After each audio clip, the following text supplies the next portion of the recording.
The reason for the rapture was the Roman Catholic Church began the rapture to deceive the Protestants about end time events of the last days. We were taught in the Protestant churches, in the Baptist church, the denomination, the Baptist church, we were taught that before the Antichrist shows up, the churches are going to be raptured. The Christians are going to be raptured up out of here. That's what we were taught. All right. And so this is what the Roman Catholic Church did to try to deceive the whole world through Christianity about this rapture. Now, this guy named Ribera, he was a Chilean Jesuit priest. It started with this guy named Ribera. That's how the rapture doctrine started in the 1800s. It started by this Jesuit priest named Ribera. Okay. Now, after Ribera, this guy named Emmanuel Lacunza comes along. Emmanuel Lacunza comes along and he starts to pull from a lot of the teachings of Ribera.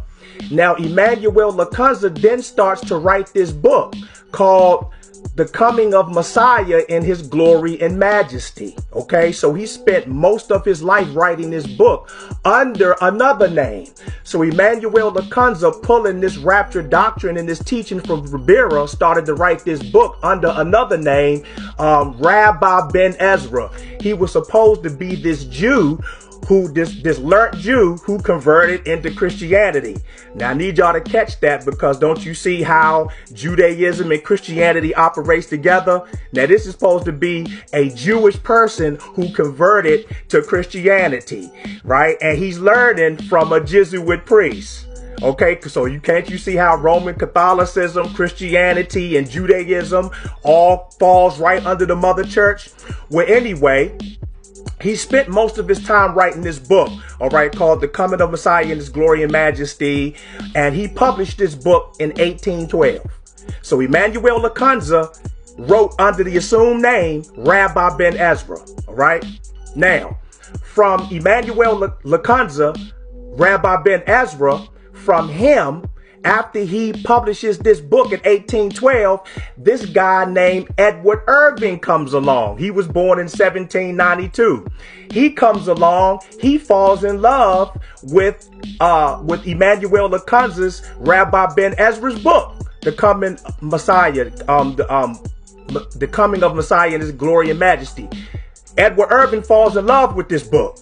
So Edward Irving, he comes along and he takes this book and he translates it into English in 1827.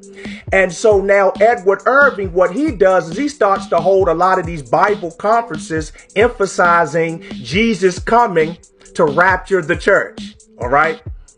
This is 1827. In 1830,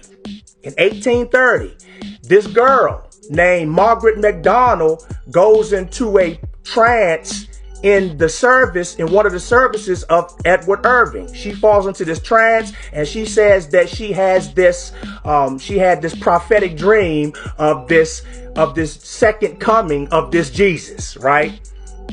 Margaret MacDonald. Now, this is in 1830.